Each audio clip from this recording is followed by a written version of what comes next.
I guess we're just about to start in a few minutes. Um, I think mostly everyone here has been here before, except for maybe Seikan. It's their first time. Oh, in Tassos. Okay. You guys have the chant book, right? Okay, you don't need anything else. As Jindo says, you follow along.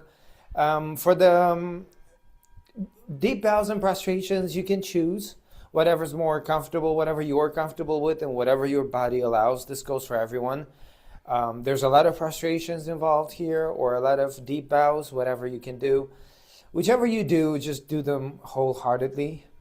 We're gonna start off as usual with the incense offering, and then we're gonna have our few verses to atone, invoke the presence of the Buddhas, purify ourselves with water, if you brought some water. Otherwise, the rest of us have water for all of you. And then we're going to go straight into reciting the precepts together. We're going to end with the refuges and the Bodhisattva vows, I think. So I think we can start, right, Kote? Yes. Okay. So everyone, if you're ready, let's begin.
Welcome everyone to September's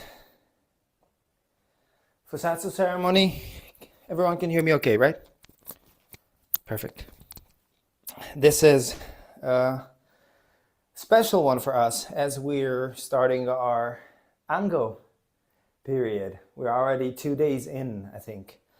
And with Ango comes preparations for Jukai, for receiving the precepts. So what more appropriate than to kick off with a ceremony where we recommit to the precepts, those of us that have taken them formally, recite the precepts, those of you that haven't yet, or that are looking to receiving them in a few months. More on that when the part of this ceremony comes that allows for a little talking. In the meantime, let's begin as we usually do. The great precepts of Gautama Buddha were kept by all Buddhas. They were transmitted from Buddha to Buddha, and they were received by ancestor after ancestor. Our great master Gautama Buddha transmitted the precepts to Master Mahakashyapa. Master Mahakashyapa transmitted the precepts to Master Ananda. And the transmission of the precepts has continued in this way, passing from orthodox successor to orthodox successor in one line. Now we reaffirm our commitment to the precepts, to return the profound benevolence of Gautama Buddha. We trust this to be the true reception of Gautama Buddha's wisdom and life. Respectfully following the approval of Gautama Buddha, we would like to devote ourselves to the precepts, beginning with atoning for past misdeeds. So now we're going to recite together the verse of atonement. In case you hear a lot of noise, my neighbors are in party mode, so ignore that.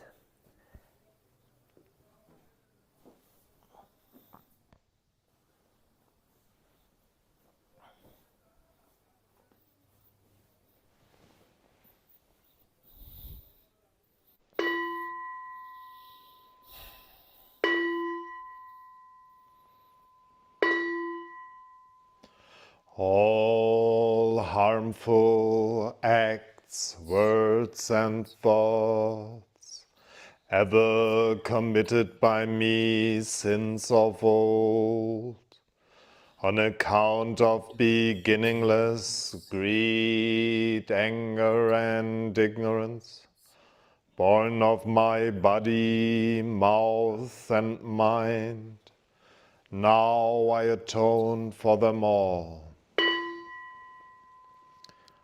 All harmful acts, words, and thoughts, ever committed by me since of old, on account of beginningless greed, anger, and ignorance, born of my body, mouth, and mind, now I atone for them all. All harmful acts, words, and thoughts, ever committed by me since of old, on account of beginningless greed, anger, and ignorance, born of my body, mouth, and mind, now I atone for them all.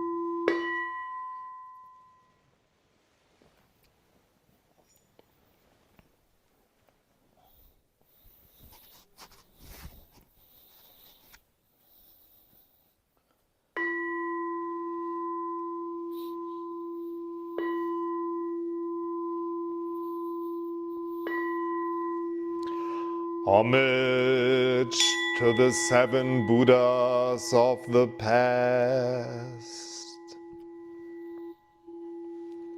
Homage to Shakyamuni Buddha, a person of this earth.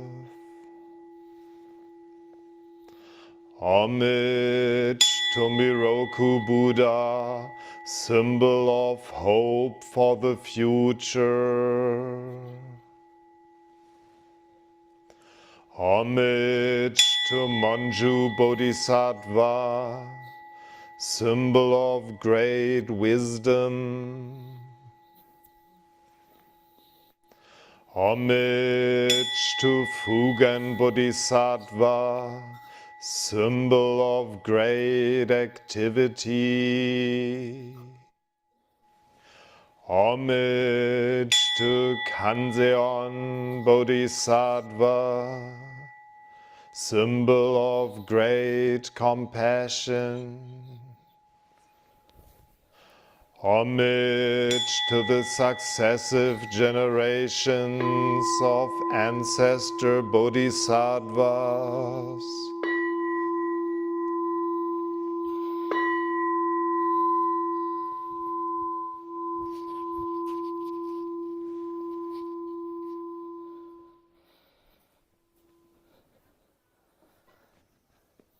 You can sit if you were standing.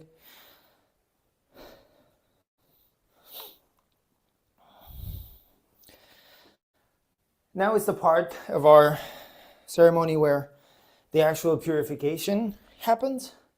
That's why we bring water. If everyone has water and a leaf, you can use that. If not, one of us has water and a leaf for you, so I wouldn't be too concerned.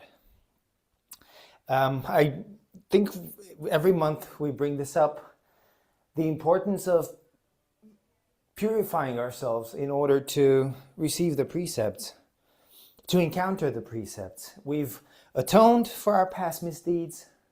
And when we say misdeeds is our moments of not fully expressing the reality of the precepts. We've atoned, we've invoked the presence of the Buddhas, we purify, we clean ourselves in preparation for receiving, listening, reciting, repeating the precepts. So if you brought your leaf, we dip it in the water, we sprinkle ourselves 3 times.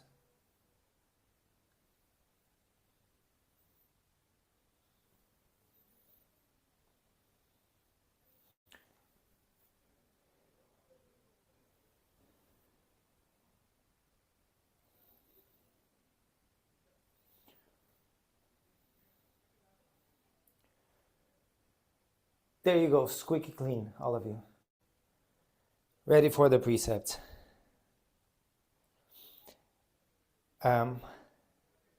It's an auspicious day because we are right at the beginning of our Ango period. Like I said before, like we all know.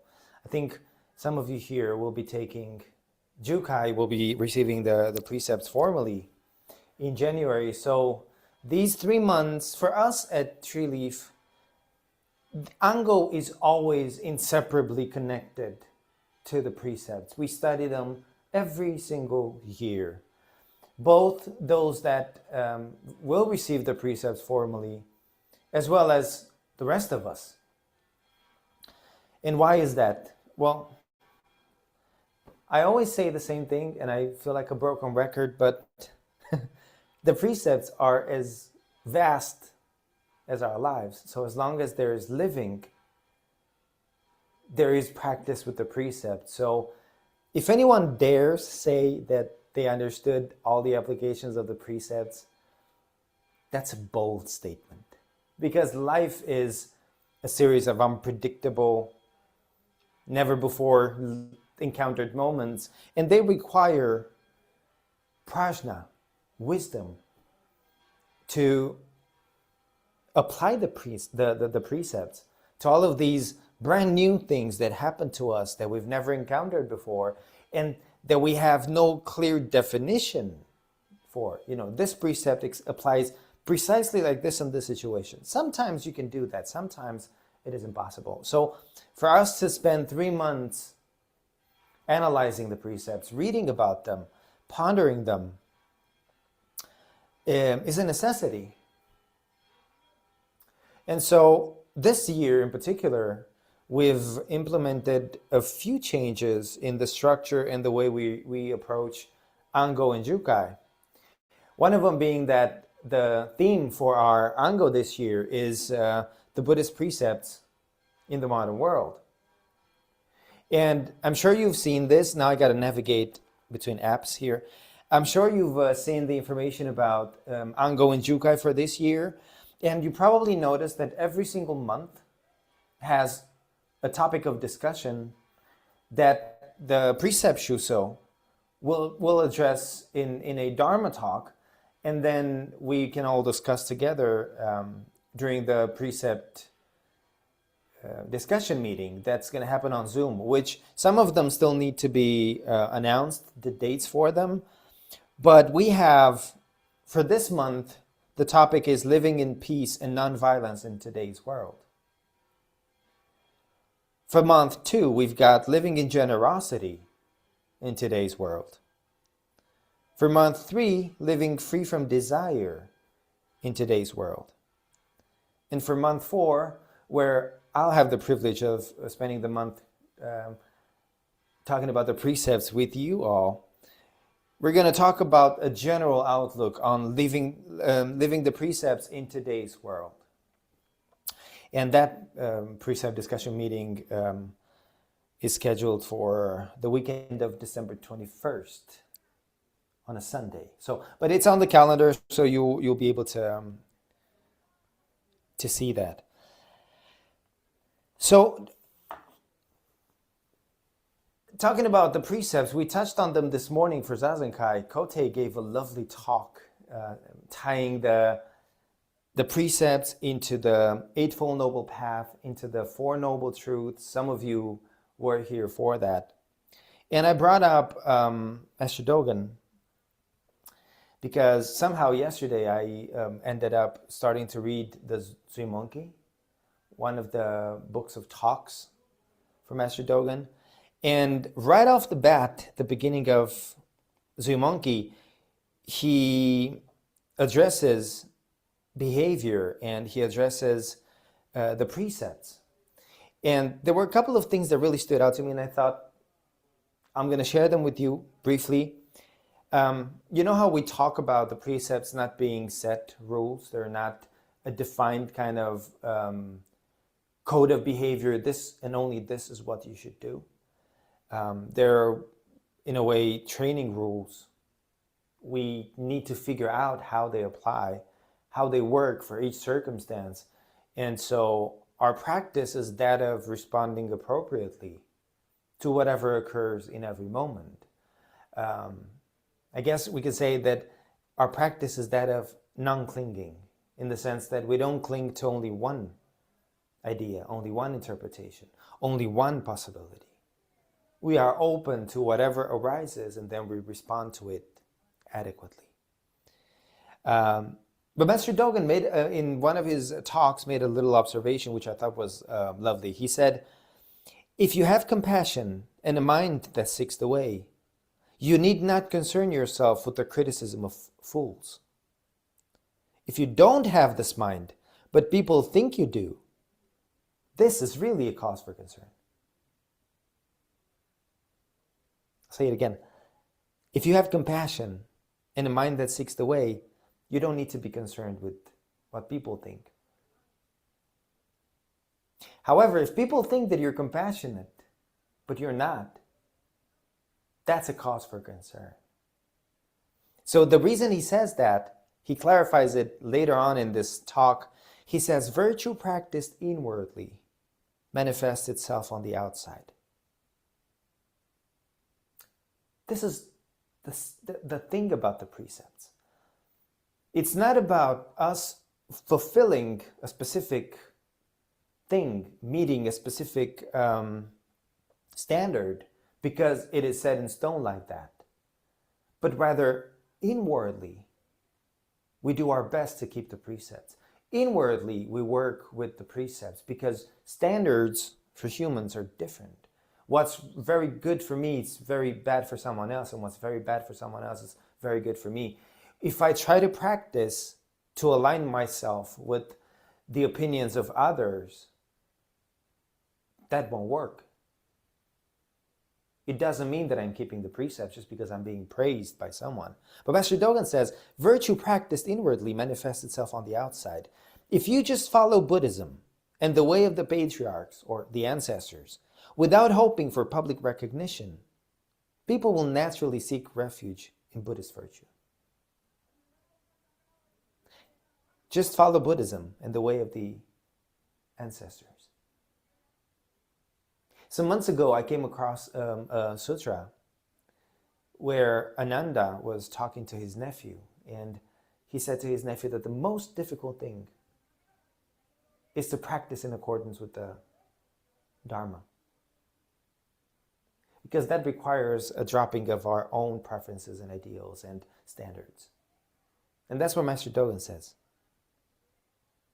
Don't follow external standards. Just follow Buddhism and the way of the ancestors. Same with the precepts. Practice them inwardly. Because if we aim to follow the Buddha and follow the patriarchs, the ancestors, what arises is a natural behavior that's aligned with the precepts. So I'll leave that for reflection for all of you. I might have talked longer than I intended to. And now it's time for the important part of the ceremony, which is actually the precepts.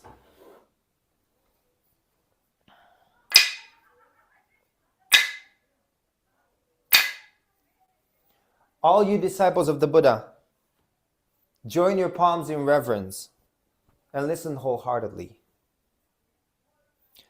I would now like to articulate the preface to the great precepts of the Buddhas. If the members of the assembly will quietly listen, and they know that they have done wrong, they will atone. If they atone, they will be at ease. If they do not repent, their wrongdoing will grow more grievous. Those who have done wrong are silent. And because of their silence, you should know that they are all purified. Worthy monks, laymen, laywomen, and all the rest, listen well. In this difficult age, when the lifetime of the Buddha sometimes seems distant, you should revere the pratimoksha. The pratimoksha is none other than these precepts. When you observe these precepts, it is like darkness meeting with light.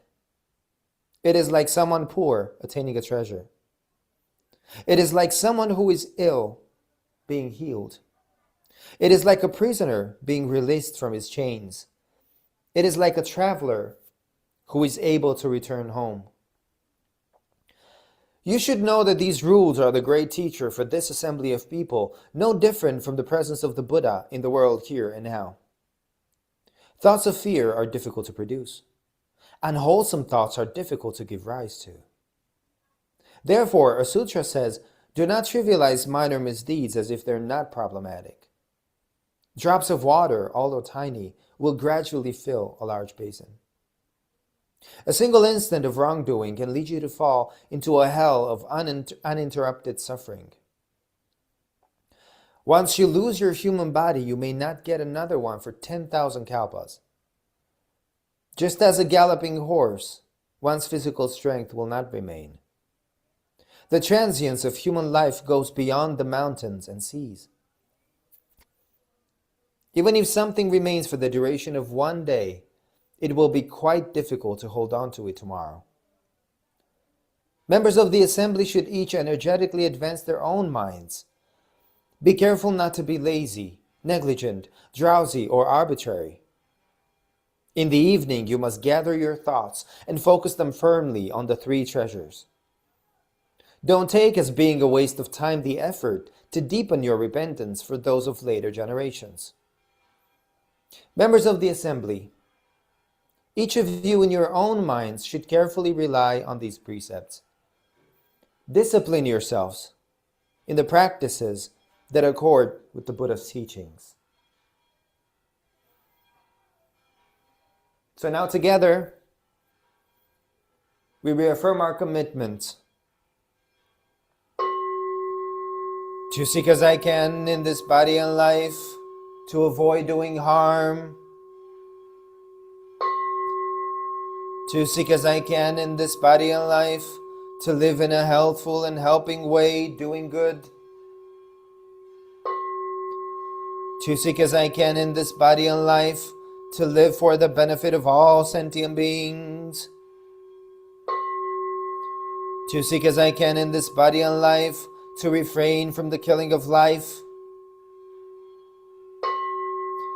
to seek as I can in this body and life, to live in generosity and refrain from taking that which is not given, to seek as I can in this body and life, to refrain from misusing sexuality and all desire, to seek as I can in this body and life, to refrain from false and malicious speech, to seek as I can in this body and life, to refrain from intoxication in its many forms, to seek as I can in this body and life, to refrain from unconstructively criticizing the errors and faults of others, to seek as I can in this body and life, to refrain from praising oneself and judging others, to seek as I can in this body and life to refrain from stinginess in bestowing the Buddhist teachings and all precious things, to seek as I can in this body and life to refrain from all anger, to seek as I can in this body and life to refrain from disparaging the three treasures, Buddha, Dharma, Sangha.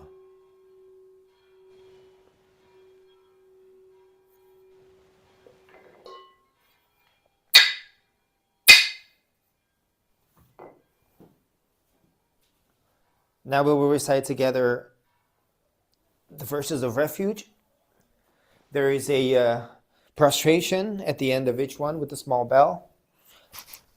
You could also, you could also do a deep bow if your body allows that. Or a not so deep bow, whatever you can do. I take refuge in Buddha. May all living beings embody the great way and give rise to the highest aspiration.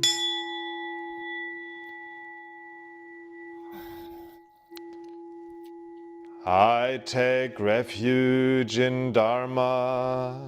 May all living beings enter deeply into the sutras, that ocean of wisdom.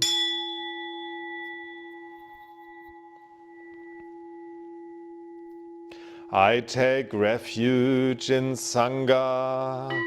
May all living beings support harmony in the community, free from all hindrances.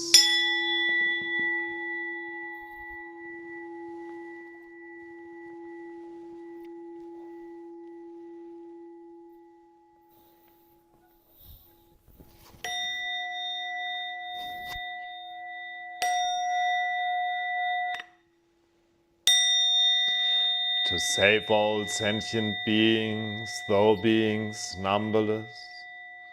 To transform all delusions, though delusions inexhaustible. To perceive reality, though reality is boundless. To attain the enlightened way, a way non-attainable. To save all sentient beings, though beings numberless. To transform all delusions, though delusions inexhaustible. To perceive reality, though reality is boundless. To attain the enlightened way, a way non-attainable. To save all sentient beings, though beings numberless. To transform all delusions, though delusions inexhaustible. To perceive reality, though reality is boundless. To attain the enlightened way, a way non-attainable.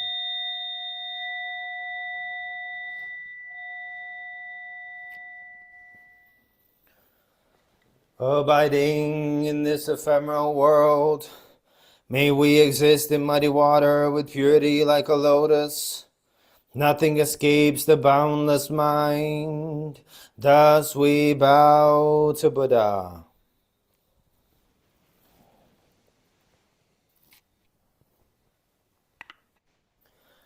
Buddha nature pervades the whole universe. Reality existing right here now. In reaffirming our commitments to the precepts, we dedicate our sincere efforts to Shakyamuni Buddha, Honored One, the historical Buddha and teacher, to the all-pervading and everlasting three treasures, to all arhats and bodhisattvas, mahasattvas, and their relations throughout the Dharma world. May we all realize and live the enlightened way together.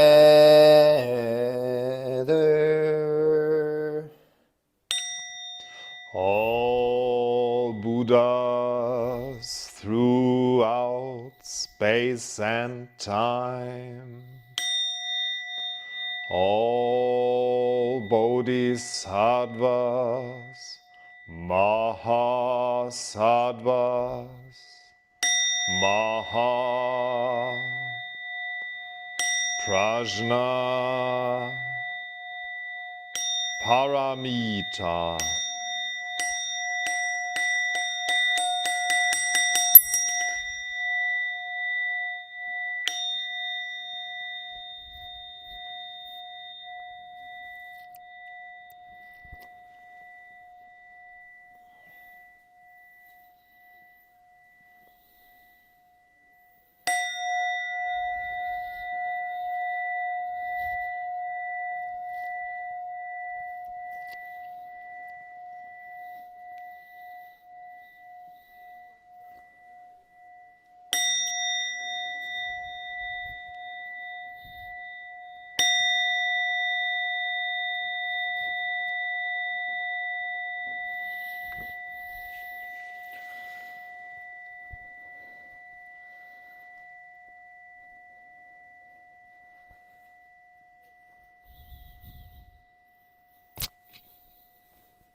Thank you very much, everybody. It was wonderful as always.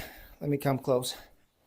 Wonderful as always to come together for this very special occasion.